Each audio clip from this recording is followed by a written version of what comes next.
I knew something was off when he smiled before I even unwrapped the gift. We were sitting in his mother's overly decorated living room, where everything smelled like cinnamon and passive aggression. His mom, Marjorie, was already sipping on her fourth glass of eggnog and showing off her new silk scarf. It had her initials embroidered in gold. M.H. Like she was the Queen of England or something. I should have known. My name is Jessica. I'm 33 years old. I run a small, successful chocolate business. I bake, I manage, I deliver, I market. I do it all. And every December, my chocolate-dipped strawberries are a local obsession. I make more money that month than most people in 6. But somehow, my husband Tyler still manages to act like I just play with sprinkles for a living. And then came the gift exchange.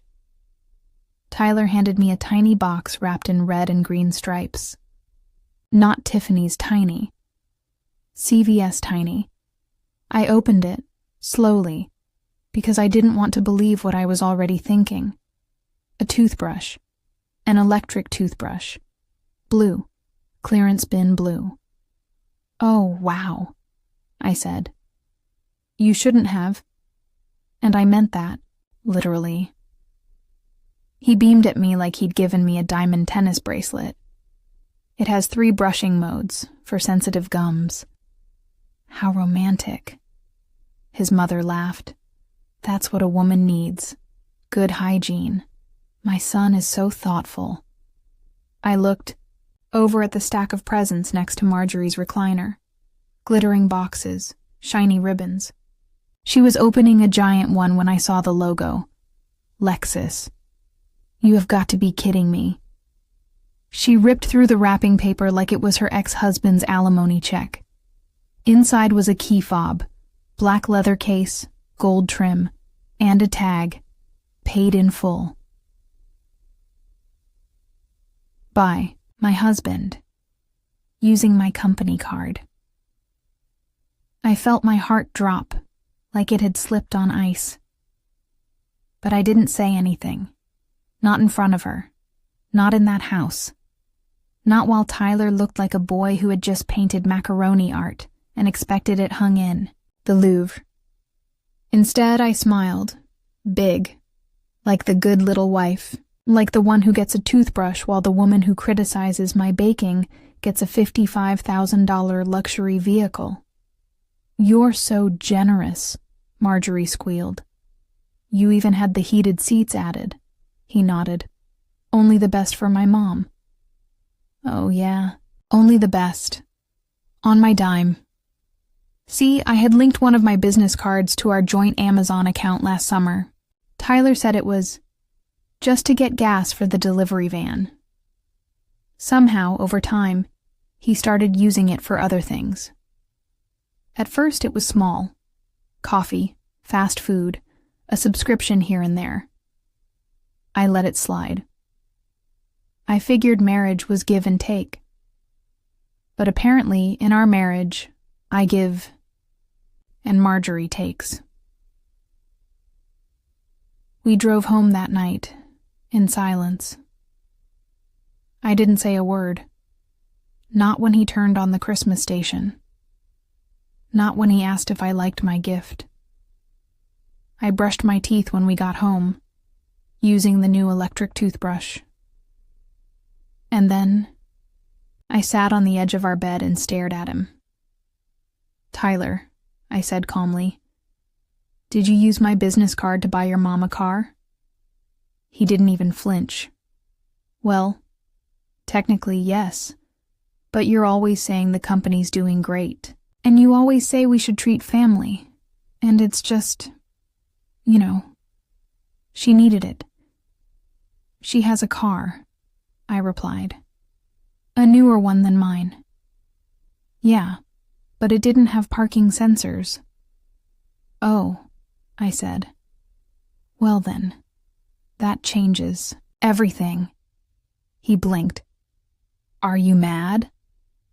I laughed. It wasn't a normal laugh. It was the kind of laugh that sounds like glass cracking under your foot. And Tyler, sweet, dumb, greedy Tyler, he mistook it for forgiveness. "No," I said, not mad. "Not yet."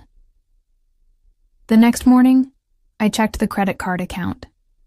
He had maxed it out. Every last dollar. Not just the car. There were dinners, watches, home theater equipment, and a hotel in Palm Springs. For two. I looked up the dates. They matched a weekend when I had a catering event for a wedding, and Tyler said he was going to visit his sick friend. Right. Sick with desire for free room service, maybe? The hotel bill had room service charges, champagne, and a spa package for two. Couples massage. I stared at the line item until my eyes burned. He hadn't just stolen from me. He'd lied. He'd cheated. And worst of all, he gave me a toothbrush like he was doing me a favor. I stared at the wall for a full hour that morning. I don't remember blinking. I just remember the deep, cold understanding that I had married a man who believed I was stupid enough not to notice he was robbing me blind while playing the loving husband. But I'm not stupid. I'm patient, and vengeance, like chocolate, melts better when slow. That week, I played it cool. I went to the shop, smiled at customers, dipped strawberries, drizzled caramel. I even made Tyler his favorite spaghetti one night. I asked about his day. I let him tell me all about how he was thinking about starting his own business.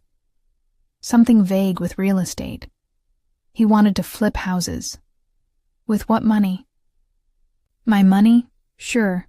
Tyler started planning a trip to Las Vegas for New Year's Eve. He said he needed a break. I nodded.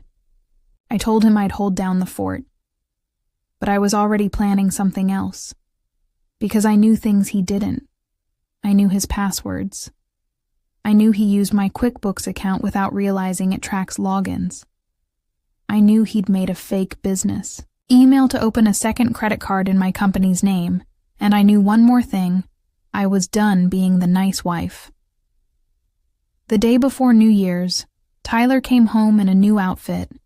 New shoes, designer belt, the works, all from Saks, all billed to the same card I thought I had hidden. "You look great," I told him. He smirked. "Thanks, babe. Maybe I'll hit the tables hard. Win us a second honeymoon." He kissed me on the forehead and grabbed his suitcase. He smelled like sandalwood and unearned confidence. "You sure you're okay staying home alone?" he asked. I smiled. "I've got a few things to take care of." "Oh," he said, picking up his car.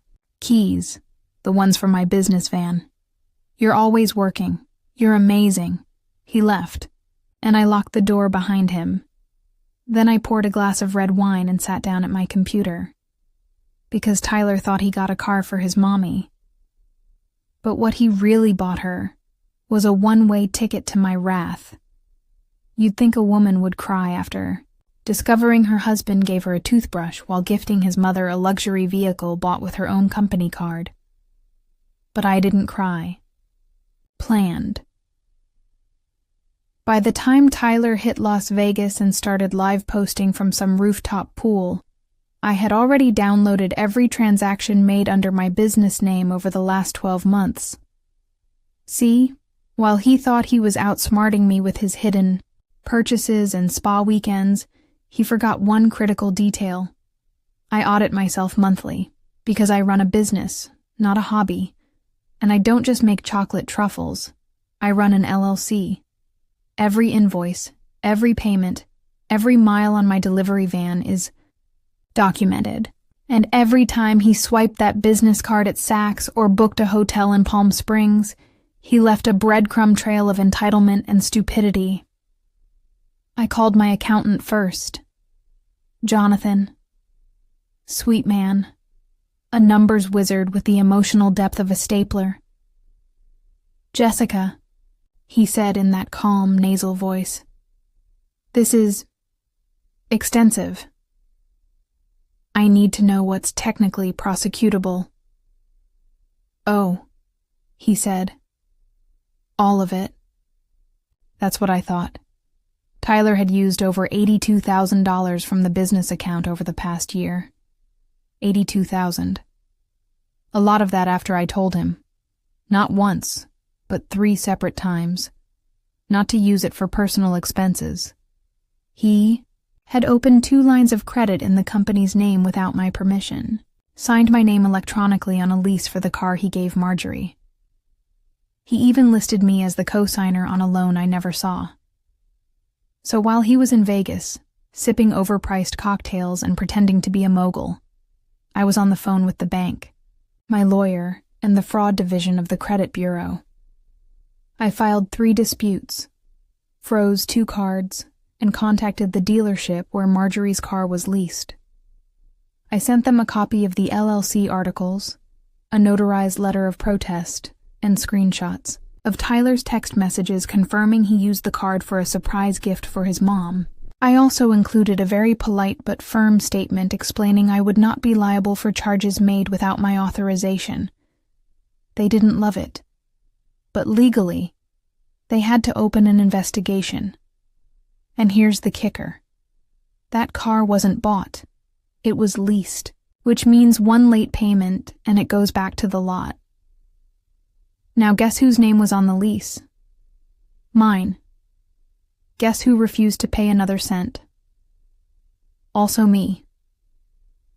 So I changed the locks, froze our joint account, deleted his name from my payroll system, and then I made a little post on the company's official Instagram page. Exciting things are coming in 2025. Some bitter, some sweet, but all earned. Cheers to honesty, hard work, and removing what no longer serves you. Yash rebrand. The message was clear, at least to me. Tyler called the next day. I let it go to voicemail. He left 6 messages, all in increasing levels of panic. Hey babe, just checking in. Hope everything's good. Then, I think my card got declined. Can you check on that? Followed by, Jess? What the hell is going on? Why is my Apple Pay not working? And finally, if you're doing something stupid, just know this can really screw up your company too. There it was. The threat. Not even creative. On New Year's Eve, I opened a bottle of Prosecco, took a long bath, and blocked him on everything but email. I left him 1 note, typed, signed, cold. Tyler, you're not welcome back at the house. You violated my trust, misused company funds, and committed financial fraud. All evidence has been submitted to the authorities and relevant institutions. If you return to the property, I will have the police escort you out. If you attempt to access my accounts again, I will press criminal charges. Have a very happy New Year. Jessica. I posted the same message on our shared Google Drive folder titled Life Stuff. He saw it within 5 minutes. And suddenly, silence. Now, here's where it gets fun. Because Tyler thought he could disappear for a few days and return home like a war hero. But when he landed, the Uber ride was charged to his debit card, which, surprise, was empty. His house key? Useless. His name? Not on the lease. Not on the deed. Not on the business. He tried calling his mom, of course, and I assume she was too busy panicking about her new Lexus suddenly being flagged as under investigation by the dealership to take his call. Tyler came to the house once, one afternoon. Saw him through the Ring doorbell, sweaty, red-faced, wearing a wrinkled shirt that still had a club wristband on it. Jessica, he said into the doorbell. Can we please talk? I turned on the microphone. Hi, Tyler. You have 30 seconds before I call the police. Use them wisely. Babe, you're being insane. Click. I called. He ran. That week, I had the locks changed again, set up 2 new credit accounts, issued a fraud alert on my social security number. I even had the business restructured under a new LLC name, Jessica's Confections. LLC became Ember and Cocoa, Inc., new branding, new bank, new password. Same vengeance. I texted Marjorie too, just one line. You'll be contacted by the leasing company about the Lexus. Please don't drive it. Or do. It'll get towed either way. She didn't respond, but I imagine it ruined her week. But here's where the unraveling truly began. Tyler, desperate and furious, filed a complaint. He went to the police and said I had hacked his accounts and stolen from him. I was more than ready. I had every document, every receipt, every time-stamped screenshot. I had video of him admitting on Christmas Day that he used my card for the car. I had credit card statements with his spa weekends and hotel check-ins. The officer assigned to the case called me 2 days after Tyler's visit. After 20 minutes on the phone, she said, "Yeah, this isn't gonna go his way." Did I mention I had also filed for divorce? No fault, sure. But with a mountain of evidence for asset protection and damages, Tyler would be lucky to get out with a pair of socks. But I wasn't done. Because Tyler hadn't just insulted me. He had underestimated me, and nothing triggers me more than being treated like a naive, grateful little housewife while being robbed blind by the man I trusted. So I did one last thing. I organized a private event, a business mixer, technically. But really, it was a goodbye and good riddance party for the old company. I invited everyone, suppliers, loyal customers, boutique owners, even a few local influencers. I rented a downtown loft, served limited edition chocolate sculptures, each one handcrafted and shaped like a toothbrush. Every guest got one, with a tiny edible plaque that read, "To better hygiene," and cleaner company credit cards. People howled. It went viral locally. Someone posted the plaque on TikTok. It hit 100,000 views in 3 days. The caption read, "When your ex steals $80K and gives his mom a Lexus, but you give him cavities and court papers." Tyler moved in with a friend, or maybe a friend's friend. He stopped posting on Instagram. Probably because his phone plan was under my name. I cut that too. Marjorie tried calling me once. I let it ring. She left a voicemail. Said something about family sticking together. I replied with a single text.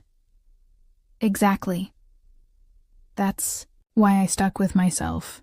By February, the divorce was filed, the Lexus was repossessed, and I had launched the new brand, Ember and Cocoa. We sold out in 2 weeks. A local magazine picked up the story, well, the clean version. Woman rises from business scandal with sweet revenge and a sweeter rebrand. Cute. The real version? A man tried to rob me with a smile, and I smiled right back while setting his whole fantasy life on fire. They say revenge is best served cold.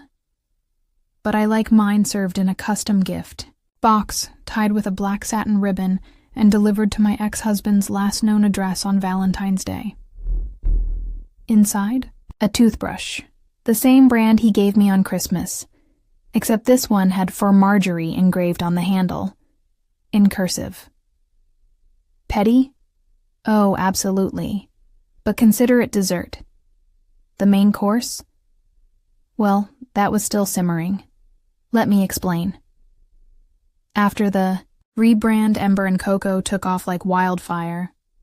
Turns out people love a good story almost as much as they love good chocolate, especially when that story includes financial betrayal, corporate fraud, and a luxury car repoed from a woman who thought she was untouchable. By March, my business was featured in a national food blog, I had interviews lined up, a podcast appearance pending, and 3 local wedding planners begging me to do exclusive favors for their VIP clients. Meanwhile, Tyler, he was a ghost, a broke ghost, haunting the city in the same hoodie he wore when he tried to sweet-talk my doorbell camera. His last Instagram post was from New Year's. A photo of him pretending to drink champagne from a rented penthouse balcony. The caption said, 2025, the year of me. Guess it was, the year he met reality, and then face planted into it. But even after I moved on, there was one loose thread, one detail that kept whispering in the back of my head. Why had he done it?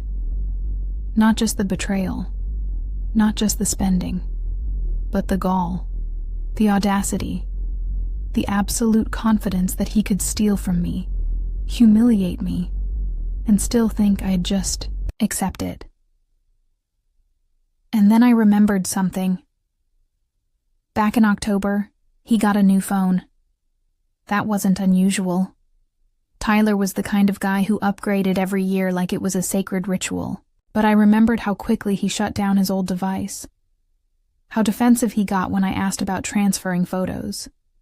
So I filed a subpoena through my lawyer. It was a long shot, but Tyler had logged into one of the company's backup clouds using that old phone. And when the company restructured, I had access to everything associated with the original LLC's assets, including old data. You know where this is going. There were photos, screenshots, emails, and text messages. Not between him and Marjorie. Oh no. Between him and a woman named Dina. Who was Dina? A realtor, a blonde with a Chanel habit, and a sharp, surgically sculpted chin. And apparently, Tyler's future. Their messages were nauseating. Plans to move to Scottsdale together. Lists of homes they wanted to tour. Talk of using Jess's business account just a little longer until we're out. She even called me the Cocoa Cow. His words? She's obsessed with the company. She won't notice. I handle the finances anyway. Newsflash, Tyler. You never handled the finances. You handled the wine rack. Occasionally. But Dinah, was the cherry on the molten sundae of lies, and she had no idea I existed, or maybe she thought I was just some passive, cocoa-scented bank account with legs. Either way, it was time we met, so I did something bold. I booked a chocolate tasting at her real estate office. Under a fake name, of course. I posed as a newly engaged entrepreneur interested in luxury condos for me and my fiancé. I brought samples, brought charm, and I brought my voice recorder. When she asked about my fiancé, I smiled and said, "He travels a lot, works in tech, bit of a free spirit, you know the type." She laughed and nodded, then showed me 3 listings with her phone open. One of them had a saved photo of her and Tyler on the beach. I leaned closer. "Is that your boyfriend?" I asked. She beamed. "Yeah, he's amazing. We're actually planning a move soon." I smiled, sweetly. "Does he like chocolate?" She nodded. "He lives for it. Funny, right? Hilarious." I sent the recording to my lawyer.